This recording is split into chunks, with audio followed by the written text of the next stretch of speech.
pernah mengikuti Ilit. Apa tujuan sebenarnya pemuridan yang kita belajar selama kita berada di gereja ataupun khotbah-khotbah firman-firman yang kita dengar? Apa tujuan kita sebenarnya? Setelah kita menerima keselamatan daripada Tuhan, apa tujuan hidup kita sebenarnya? Setiap kita sebenarnya ada tujuan yang Tuhan sudah letakkan. Tetapi ada satu yang Tuhan mau pulihkan adalah image Tuhan itu. Gambar serupa dan segambar dengan Kristus. Ya, itu yang dia mau kembalikan, ciptaan dia pada mula-mulanya di dalam kehidupan kita. Itu yang dia mau pulihkan dalam setiap kita. Jadi bila kita merasakan ada yang macam, kalau saya kan, saya dapat tahu bagaimana hubungan saya dengan Tuhan, itu bagus atau tidak dengan satu. Kalau saya memandu, dan ada orang memotong apa semua kan, kalau saya punya perkataan, saya bilang kan tuh, terus saya diam. Saya kan lihat, saya ada berdoa kah tadi? Macam mana saya punya kehidupan rohani beberapa hari ini? Saya akan mulai menilai, menyelidiki hati saya lah macam gitu. Kalau saya memaki orang, saya pikir balik, saya akan selidiki balik keadaan rohani saya, ya.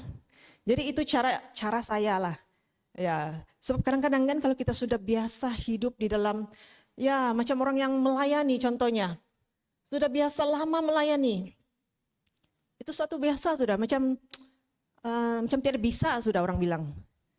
Satu rutinitas sudah bukan satu yang kegairahan untuk Tuhan. Apalagi yang melayani ataupun yang jemaat yang duduk lama. Kamu merasakan tidak ada apa-apa pertumbuhan di dalam diri kamu. Kamu sudah merasa suam-suam begitu. Kamu tidak sadar sebenarnya itu akan lama-kelamaan akan membuatkan semakin kita biasa dan semakin kita tidak lagi peka dengan Tuhan. Ya. Itu berlaku secara pelan-pelan dan itu berlaku secara masa yang berpanjangan dan kita tidak menyadari itu. Kita merasakan itu biasa-biasa saja. Kamu pernah dengar itu cerita Katak? Bila dia masuk di dalam kuali, dipanaskan api, syok oh. Lama-lama berenang-renang, suam-suam sudah, syok oh, nyaman. Lama-lama sampai mendidih, masak dan dia mati. Dia tidak tahu sebab dia sudah selesa dengan kenyamanan itu. Jadi hati-hati juga kita semua, kalau kita sudah terlalu biasa dengan keadaan rutinitas kita, sampai kita tidak ada apa yang dinamakan tuh api roh di dalam diri kita ya. Jadi itu kenapa saya percaya fokus Kristus tema kita pada tahun ini bukan secara kebetulan. Ada Tuhan mau kerjakan di dalam setiap pribadi kita. Sabtu ada dikatakan ada suara yang berseru-seru. Dan suara itu mendesak dengan otoriti daripada Tuhan untuk menyadarkan setiap kita. Jadi apa makna seruan ini bagi orang percaya yang sedang melalui musim padang gurun dalam hidup, ya. Pernah juga ada orang mempertanyakan, apakah setiap orang percaya harus melalui musim padang gurun ini? Persoalannya bukan pasti akan terjadi atau tidak. Tetapi persoalannya bagaimana respon Anda? Bagaimana sikap hati Anda dalam menghadapi padang gurun di dalam diri Anda. Yang pertama, seruan yang pertama untuk kita orang percaya ketika kita menghadapi musim padang gurun, yaitu mempersiapkan hati bagi Tuhan. Ya. Persiapkanlah di padang gurun jalan untuk Tuhan. Persiapkan, kalau di dalam bahasa asli Ibrani, yaitu panah. Itu bermaksud berpaling atau berubah arah, membersihkan halangan, menghadap, menyediakan laluan, ya, melihat di situ. Dan kalau jalan pula itu direct, itu adalah bermaksud jalan atau cara, way, jalan raya, laluan, perjalanan hidup dan cara hidup. Jadi boleh saya simpulkan juga di sini, kalau kita lihat ini, berubah cara hidup. Berubah cara hidup ini, untuk kita mengalami perubahan hidup itu, pertama yang harus terjadi adalah perubahan hati, betul? Jadi kalau kita mempersiapkan hati kita untuk berubah, akan terjadinya perubahan hidup.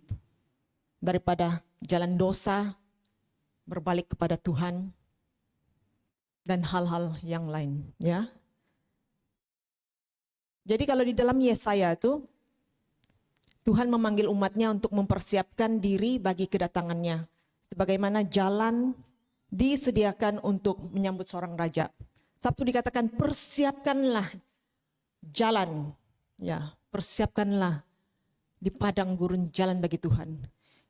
Bila keadaan kita itu tidak senang, bila keadaan kita itu sukar ketika itu, dalam keadaan mencabar, disitulah Tuhan katakan persiapkan di padang gurun jalan bagi Tuhan.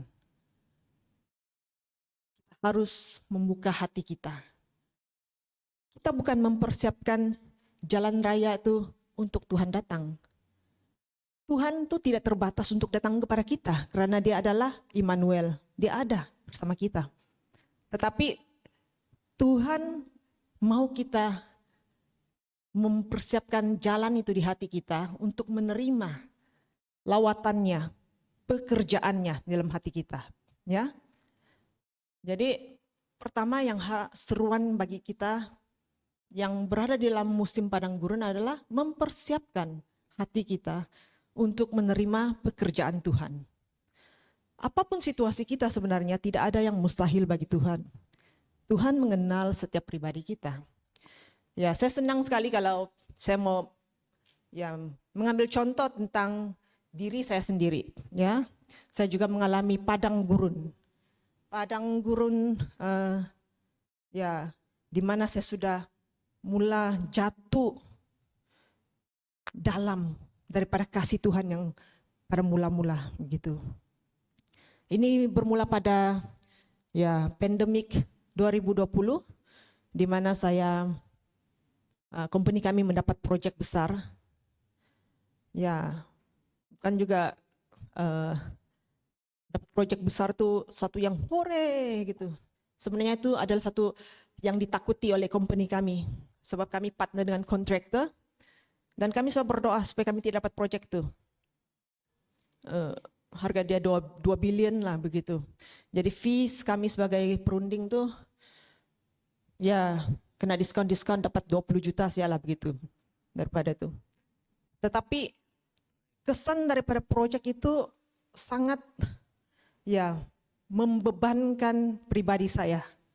Saya berada di dalam padang gurun di mana saya sudah mulai menjauhkan diri dari Tuhan. Saya merasakan masa saya itu sangat berharga untuk saya menyelesaikan kerja saya. Bukan lagi macam mengambil masa untuk bersekutu dengan Tuhan. Walaupun pada dasarnya, kita selalu mendengar, carilah dahulu kerajaan Allah dan kebenarannya. Betul?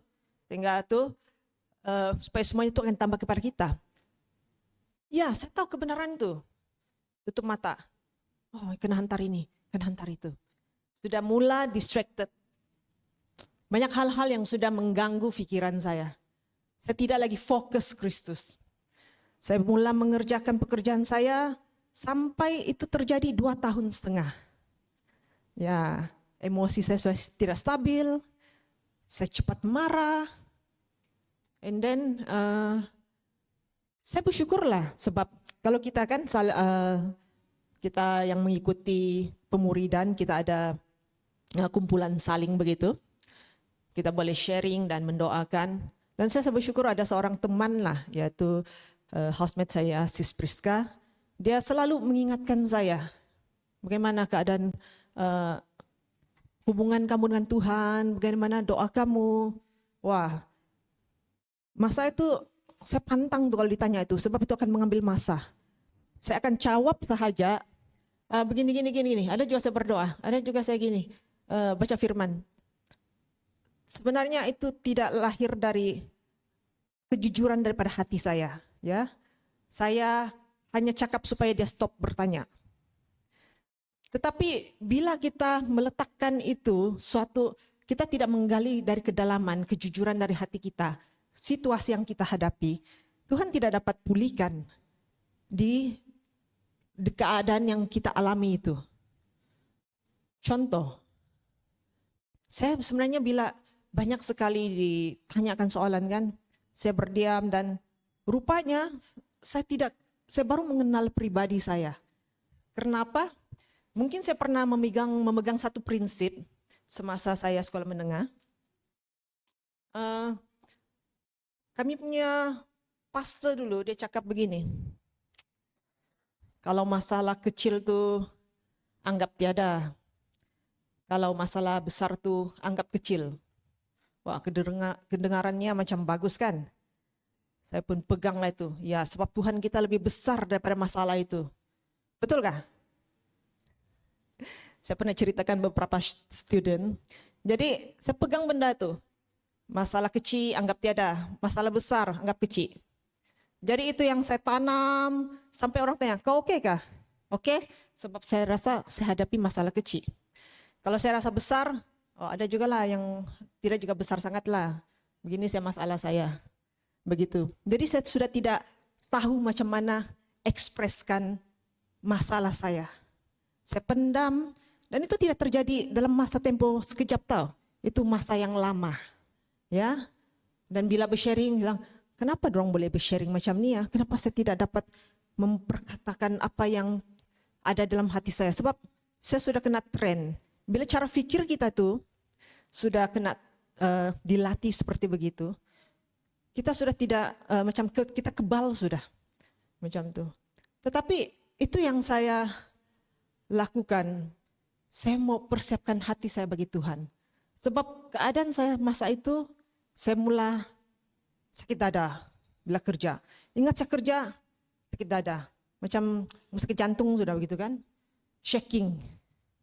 Kenapa itu? Tekanan terlalu berat. Ya, kerja 12 hingga 14 jam. Average satu hari.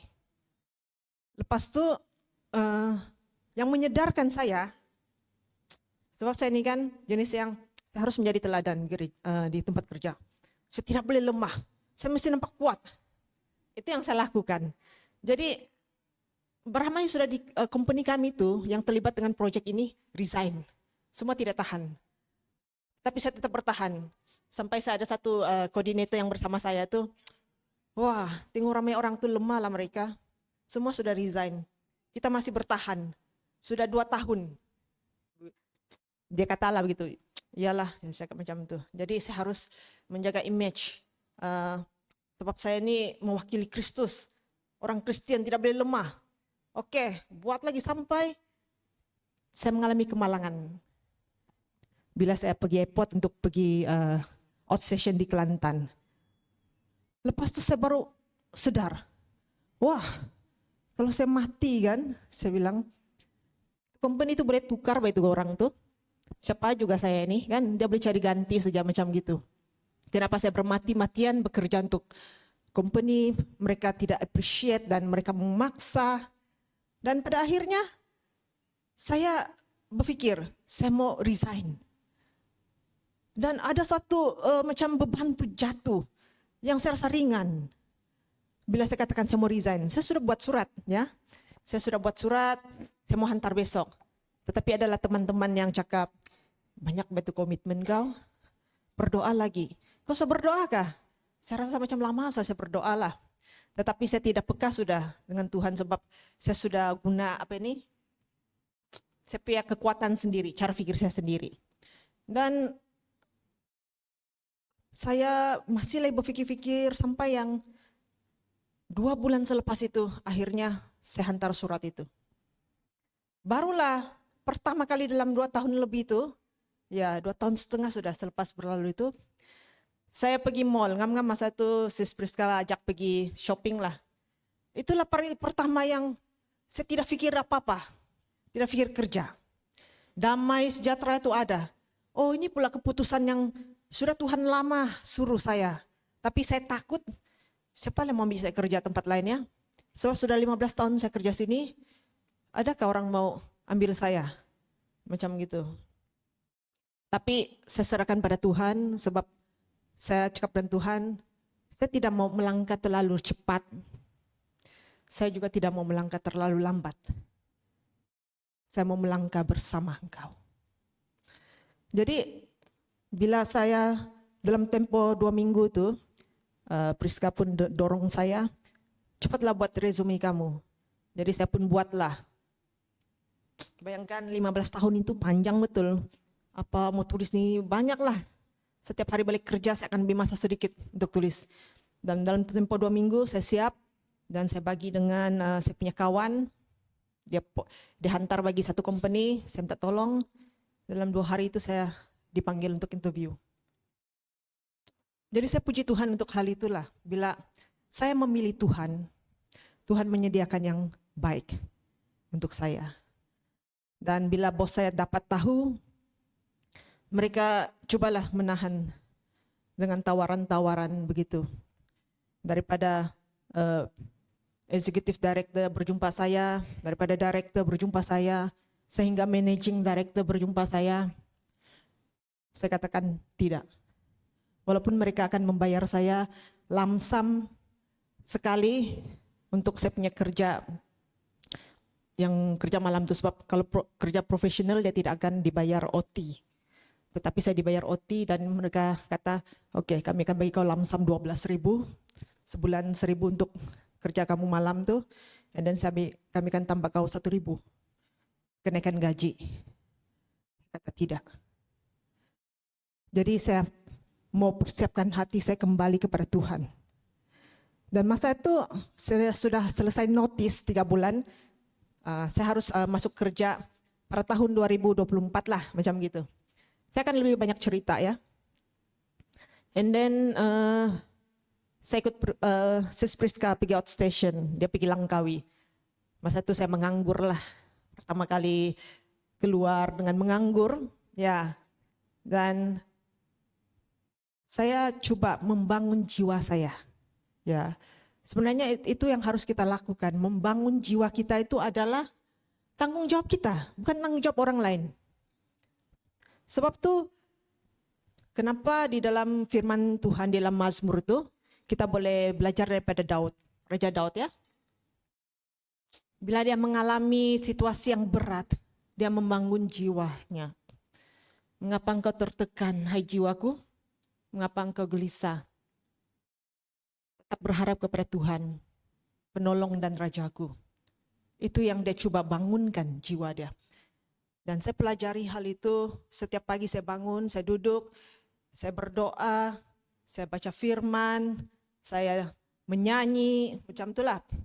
Walaupun ada masanya rasa itu berat, ya, rasa berat. Bukannya macam, tapi itulah, bila kita membangun jiwa kita itu, kita harus berdisiplin.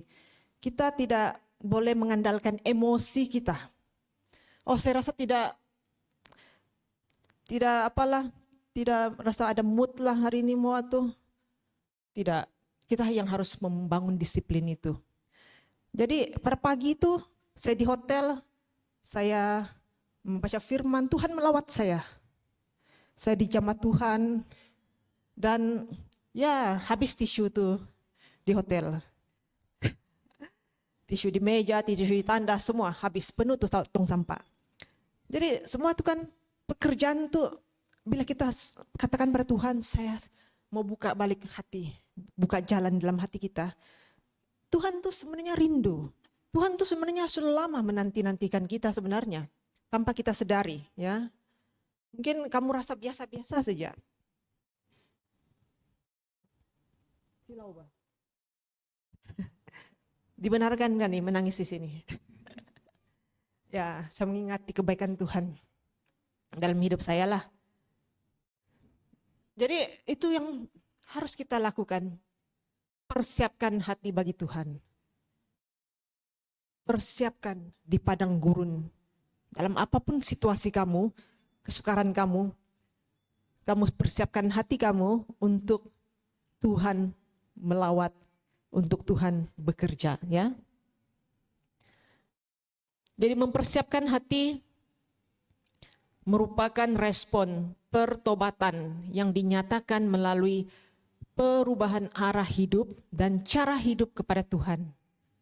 Mempersiapkan hati bagi Tuhan bermaksud merendahkan diri di hadapannya, mengakui kebergantungan kita kepadanya, membuka hati kepada tegurannya, dan memberi ruang kepadanya untuk bekerja dalam hidup kita.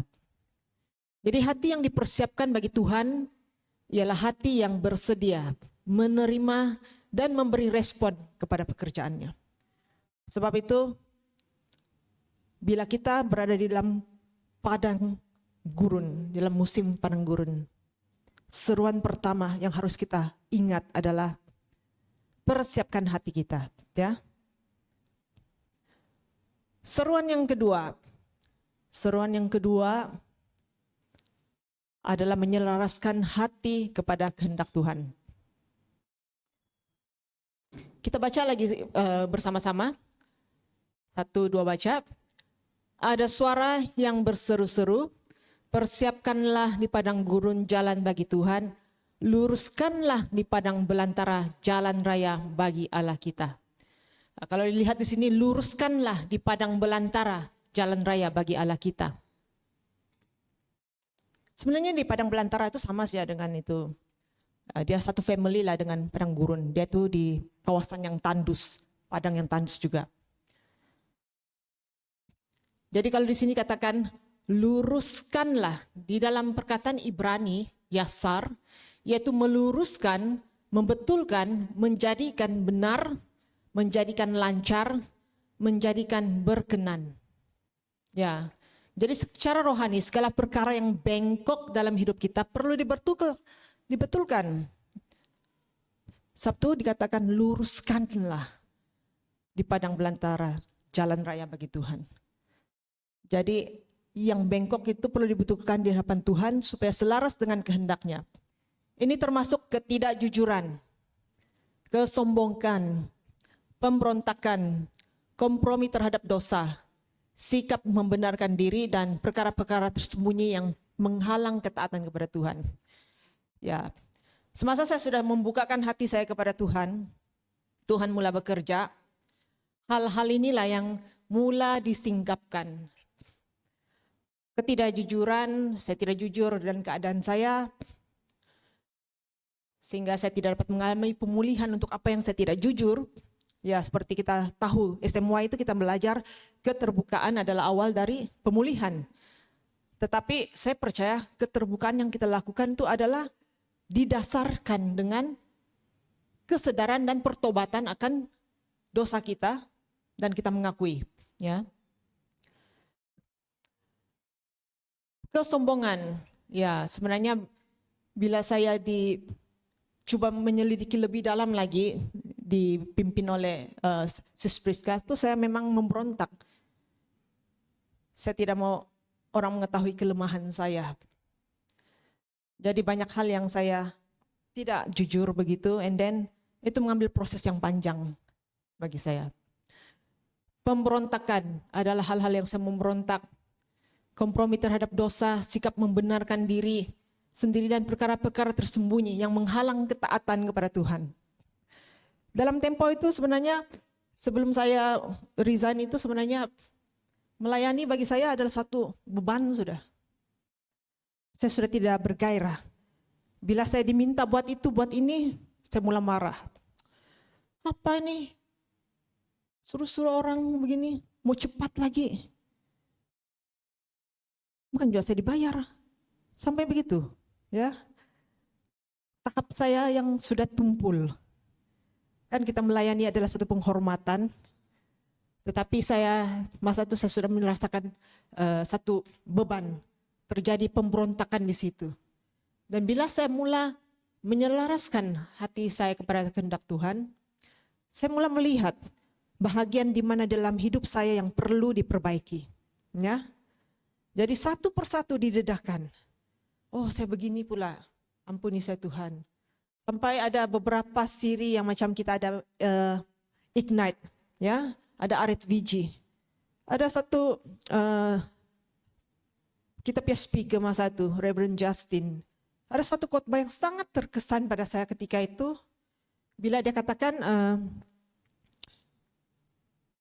Ibu Simon, dia itu demam masa itu. Dan dia berdoa menyembuhkan dia, dan ibu itu bangun dan menyediakan makanan bagi Yesus.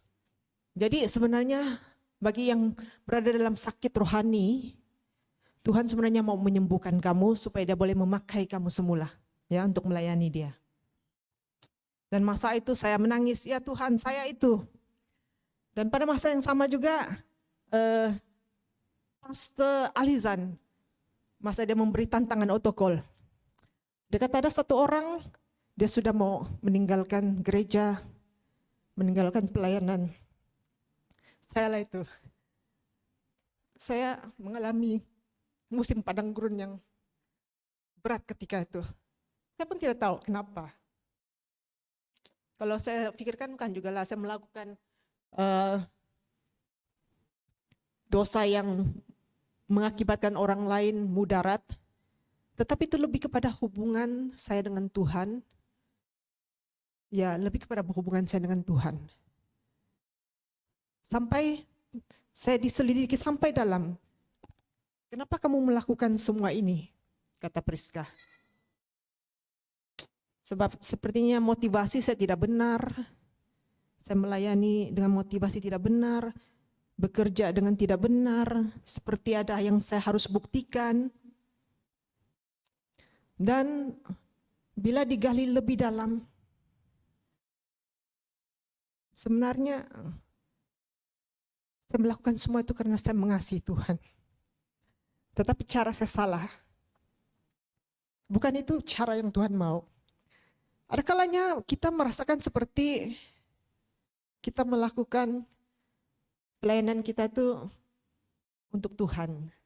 Tanpa kita sadari sebenarnya kita melakukan dengan motivasi hati yang salah. Mungkin ada yang mau minta acknowledgement, ya pengiktirafan. Mungkin ada yang mau kelihatan baik di depan orang. Mungkin ada yang mau mencari popularity di hadapan supaya orang mengenal. Oh, dia ini pandai nyanyi lah, pandai menari lah, begitu. Jadi hal-hal begitulah yang mula Tuhan murnikan begitu. Mau selaraskan hati kita kepada kehendak Tuhan. Jadi ini proses ini sebenarnya bukannya singkat. Dia terus menerus. Dan ya masa baru-baru ini FBG juga. Ya ada lagi hal yang Tuhan kata harus saya lepaskan. Begitu. Jadi itu proses itu untuk menyelaraskan hati kepada Tuhan itu mengambil masa ya. Dia bukannya saya mau begini terus terjadi. Kita harus melalui proses Tuhan. Proses pemurnian yang Tuhan mau lakukan di dalam hidup kita, dia akan letakkan satu tempo. Tempo minimum yang harus kita lalui. Tetapi kalau dia panjang itu, semakin lama itu sebab apa? Itu kamu punya respon. Kalau kamu tidak meresponi dengan cara yang benar, maka lamalah kamu di dalam padang gurun itu. Kalau kamu tidak mengakui hal-hal yang tidak benar di dalam diri kamu, maka proses kamu itu akan lama. Tuhan akan mau mengubah kamu untuk sesuatu tujuan yang Tuhan telah letakkan. Tetapi selagi kamu tidak menang untuk hal yang harus kamu dimurnikan, kamu akan terus berlegar-legar di padang gurun itu. Ya. Jadi di sini katakan luruskanlah. Itu segala perkara yang bengkok itu harus diluruskan. Dan jalan raya, ya. Perkataan kedua di dalam ayat ini adalah luruskanlah di padang belantara jalan raya bagi Allah kita.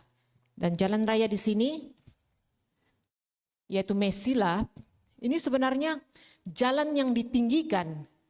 Jalan raya, jalan yang disediakan, laluan utama.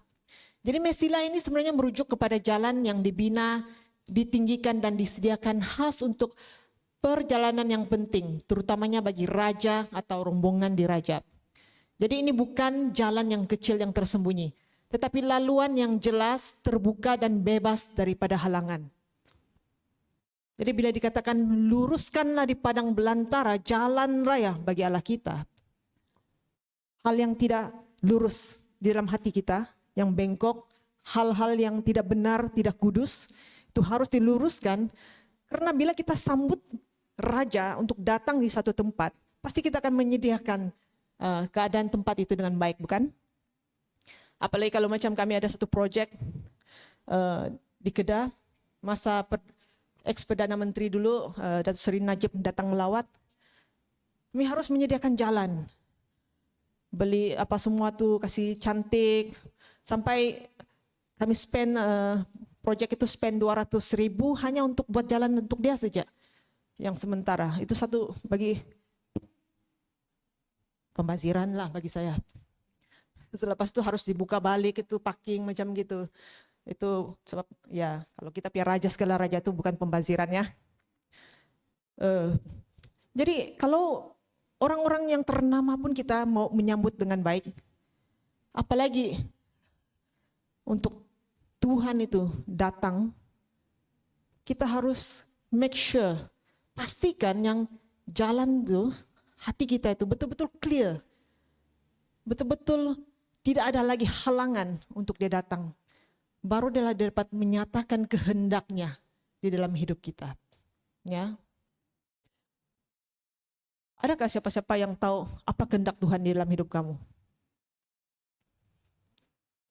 Saya percaya kalau kita sudah tahu seperti Yusuf, kalau Tuhan cakap nanti kau akan masuk penjara, lepas itu kau akan digoda oleh istri Potifar, lepas itu kau akan begini-gini-gini. Mungkin dia pun, takut sudahlah, tidaklah mau saya menjadi Perdana Menteri, dia cakap macam itu kan. Tapi memang kehendak Allah itu akan mula kita ketahui ketika kita berjalan bersama dia, step by step. Sebab itulah saya sangat senang dengan satu firman dikatakan, firman-Mu Tuhan, pelita bagi kakiku. Kan? Firman-Mu Tuhan, pelita bagi kakiku. Pelita itu boleh memancar sampai kemana? Sejauh apa yang kita boleh lihat. Dia tidak spotlight sampai sana. Oh, saya nampak sudah itu. Jadi saya tahu bagaimana harus menjalani itu. Tetapi firman itu adalah pelita kaki. Setiap kali kita mengandalkan firman Tuhan dan berjalan bersama dia, selangkah demi selangkah kita pasti tidak akan sesat. Sebab itu kenapa kebenaran firman itu harus terus-menerus ditanam dalam hati kita. Jadi bila kita menghadapi situasi padang gurun, kalau tidak ada firman yang kita baca, bagaimana Roh Kudus mau mengingatkan kita? Ya, memang mungkin Roh Kudus harus terus bersuara. Hey, siapa saya mau pakai? Agnes. Jangan sampai yang terdengar suara apa itu audible, yang boleh didengar. Karena tidak ada firman yang Tuhan mau mengingatkan, tetapi pasti Tuhan akan membantu. Menghantar orang, mengingatkan. Sebab itu kenapa saya sangat bersyukur karena sekali lagi adanya teman-teman saya, ya orang yang berani menegur kamu sebenarnya adalah orang yang paling mengasihi kamu, tahu. Betul atau tidak? Kalau macam contoh lah, siapa yang buat silap di sini ini? Kalau oke, saya cakap sajalah, Jacob, saya tidak rapat dengan dia. Saya tidak akan terus-menerus, kamu jangan kamu gini, kamu tahu kayak itu salah. Saya tidak akan cakap macam gitu, sebab saya tidak rapat dengan dia. Tetapi saya akan berani tegur dia kalau saya rapat dengan dia. Tetapi sebagai saudara seiman di dalam Tuhan, itu ada contoh di luar ya. Saya tegur saya tuh. Apalagi kalau kita sudah berada di dalam kepimpinan, kita tahu apa yang salah, kita harus tegur. Sebab kita mengasihi, ya, bukan untuk menghakimi. Sebab itu bila kita bila kita mulai menyelaraskan hati kita dengan Tuhan, hal-hal yang tersembunyi itu mulai didedahkan. Kita semakin dimurnikan. Sehingga kita mulai diubahkan sedikit demi sedikit memiliki buah roh, karakter Kristus. Apa tuh ada buah roh tuh? Kasih, apa lagi? Sukacita, damai sejahtera. Saya tuh sebenarnya saya selalu melihat tuh, di mana lagi yang harus saya perbaiki di sini. Sebab saya jenis yang bila saya mau belajar sesuatu, mengingatkan diri saya sesuatu, saya akan memberi nama. Kereta saya dulu yang pertama nama dia Peace. Sebab saya sangat sukar untuk mendapat damai. Saya selalu bergerak cepat. Jadi saya akan ingat, oh Peace, tenang, tenang. Yang kereta saya Honda sekarang nih, kamu tahu kereta saya punya nama apa? Tidak, nama dia Passion. Kamu tidak tahu saya tuh, sabar. Kalau sudah mau mohon orang situ sabar. Itu cara kita untuk mengingatkan diri. Ya nanti saya mau tukar kereta, saya tidak tahu lah mau guna nama apa lagi. Jadi ada banyak hal sebenarnya kita boleh coba untuk mendisiplinkan diri kita supaya buah roh itu semakin nyata di dalam hidup kita. Ya, kita tidak boleh berharap kepada orang lain untuk mengubahkan kita. Ya, itu harus dari kita sendiri. Jadi hal-hal yang sukar untuk kita lakukan, kita harus sentiasa mengingatkan diri kita dan melatih. Bukan satu kali kamu dengar tuh kamu terus, oh saya tahu sudah apa mau buat. Tidak, itu proses. Proses akan berterusan. Macam itu juga, siapa kereta Passion itu, bukan Passion, itu Peace tuh. Habis saya bayar baru saya ada Peace. Lama juga kan, 8 tahun baru saya belajar ada damai. Nah, yang Passion ini sudah habis bayar sudah, 12 tahun sudah. Saya rasa ada improvement juga lah, saya punya kesabaran. Lebih baiklah kita mau menjadi lebih baik hari demi hari, begitu.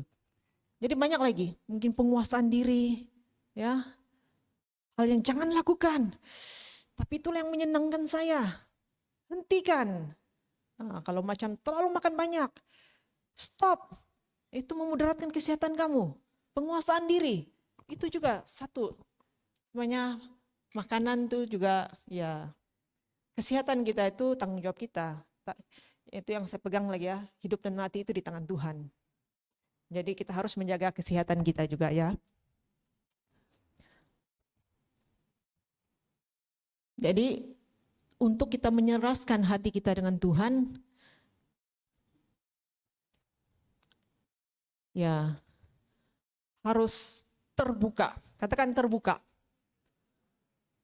Hati kita sungguh-sungguh terbuka, lurus. Tidak ada halangan untuk Tuhan bekerja, menyatakan kehendaknya. Jadi dalam Yesaya 40 ayat 3 ini, gambaran ini menunjukkan bahwa umat Tuhan dipanggil untuk menyediakan kehidupan yang terbuka dan tunduk kepada perintah Tuhan. Ini bermaksud kita perlu menyingkirkan apa saja, ya, menyingkirkan segala sesuatu yang menghalang kita daripada tunduk kepada kehendak, tujuan, dan otoriti Tuhan dalam hidup kita. Semasa kami mengikuti FBG, ada satu speaker yaitu Pastor Peter, orang Jepun Amerika lah. Ada satu hal yang dia katakan yang membuatkan saya ya juga disadarkan untuk hal satu ini. Dia berkata, apakah kamu mau mengetahui kehendak Tuhan dalam hidup kamu? Oh Tuhan, saya mau. Saya mau melakukan hal-hal bagimu, pekerjaan Engkau Tuhan.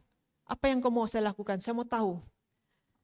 Jadi dia cakap, ini kamu harus membayar harga untuk itu. Untuk kamu mengetahui apa kehendak Tuhan dalam hidup kamu, kamu harus membawa satu persembahan. Persembahan yang itu hadiah, yang mahal bagi dia. Apa yang sangat sukar untuk kamu lepaskan? Saya adalah masa. Jadi saya berlari ke depan. Saya mau persembahkan masa saya sebagai persembahan kepada Engkau Tuhan. Kalau Tuhan berkenan, ya dia akan menyatakan kehendak dia di dalam hidup kita. Sebab itu harus kita evaluasi pribadi kita masing-masing. Apa yang keinginan kamu sebenarnya di dalam hidup kamu sekarang nih? Apakah kamu merasa hidup kamu ini biasa-biasa saja?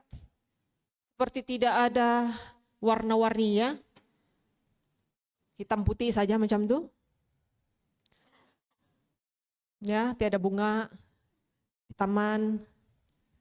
Kenapa saya tidak macam orang lain? Macam syok ya, dia punya kehidupan ini berseri-seri. Kenapa saya ini macam, apa orang kata tuh dull saja, macam tidak ada makna. Sebenarnya ada satu tahap Tuhan akan membenarkan satu perasaan di mana kita alami yang kita perlukan Dia. Itu yang saya alami semasa saya coba untuk menyelaraskan hati kepada kehendak Tuhan. Ada satu titik terendah yang saya hadapi ketika itu adalah saya merasa saya tidak berguna. Bila saya pergi ke gereja, macam saya tidak boleh buat apa-apa, saya bilang. Kenapa nih ya, macam saya tidak guna. Itu perasaan saya masa itu. Kenapa nih, macam ya contoh, kalau di kalangan MG, semua nyanyi, ada musik, pandai, ada begini karunia-karunia. Macam saya ini tiada apa-apa. Macam saya tidak guna, saya bilang. Sampai tahap yang terendah itu saya alami karena satu Tuhan mau ingatkan adalah supaya saya bergantung kepada Dia. Supaya saya kembali bergantung kepada Dia. Mengandalkan kekuatan di dalam Dia. Supaya saya tidak lagi menggunakan apa yang saya ada untuk ya merasa saya ini oke. Saya ada kerja, saya ada kereta, saya ada rumah, saya tidak ada masalah. Jadi itu adalah padang rumput hijau, kita merasa aman, kita tidak rasa perlu untuk berubah. Jadi hal itu Tuhan letakkan sehingga saya merasa saya tidak berguna. Dan akhirnya itu menyadari bahwa saya harus mengandalkan kekuatan pada Tuhan. Bukan kekuatan sendiri. Sebab itu saya bersyukur sebab Tuhan melakukan proses ini dalam kehidupan saya untuk menjadikan saya lebih baik dari hari ke demi hari. Bukan saya katakan saya sudah melalui 2 nih. Oke sudah ini, boleh sudah apa-apapun saya boleh buat gini tuh. Tidak. Ini adalah proses berterusan sepanjang hidup kita. Satu yang harus kita coba selidiki adalah apakah saya sudah semakin serupa dengan gambar Kristus. Ya, kalau belum lagi itu, maksudnya masih ada banyak proses yang perlu dikerjakan dalam kehidupan kita. Ya, jadi bukan yang mau jadi Yesus yang kamu pakai janggut begitu, bukan. Karakter, ini buah roh karakter. Kalau kita masih belum dapat mengasihi dengan kasih tanpa syarat, kan dalam buah roh itu ada kasih. Itu bukan kasih perasaan cinta-cinta antara pasangan berbeza. Tetapi kasih tanpa syarat ini adalah kasih agape yang akan mengasihi orang tanpa syarat. Ketika kita tahu mereka jatuh di dalam dosa, kita bukannya memburuk-burukkan, menggosip-gosip mereka begitu. Tetapi coba lihat dari cara pandang Yesus. Apa yang Yesus akan lakukan ketika seseorang itu jatuh dalam dosa? Saya selalu ingatkan diri saya bila saya mengingat perumpamaan ini. Ketika perempuan itu didapati berzina, orang yang berdosa itu dialah orang pertama melemparkan batu. Kalau kamu berada di situasi itu, apa kamu lakukan? Ataukah kamu berada di pihak Farisi yang coba kondem atau mengutuk orang itu? Atau apakah kamu dalam pihak Kristus? Membenci dosa tapi bukan orangnya. Jadi itu banyak hal-hal yang sebenarnya kita perlu diingatkan kembali nilai-nilai yang kita belajar, apakah kita menghidupi dia.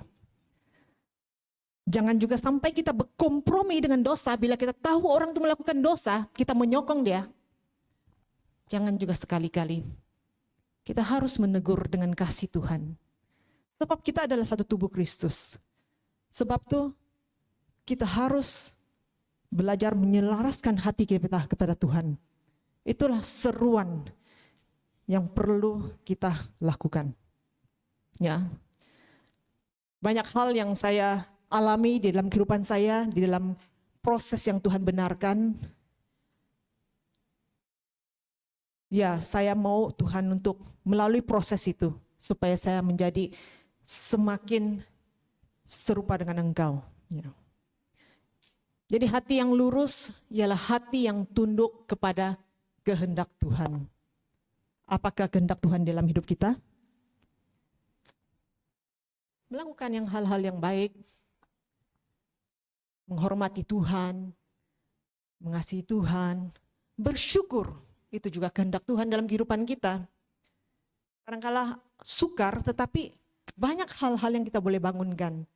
Sebab itu bersyukur karena kita adanya saling, ada komsel, kita boleh saling menguatkan antara satu sama lain, ya. Jadi jangan tinggalkan persekutuan bersama dengan teman-teman, community orang-orang percaya. Jangan hidup sendiri.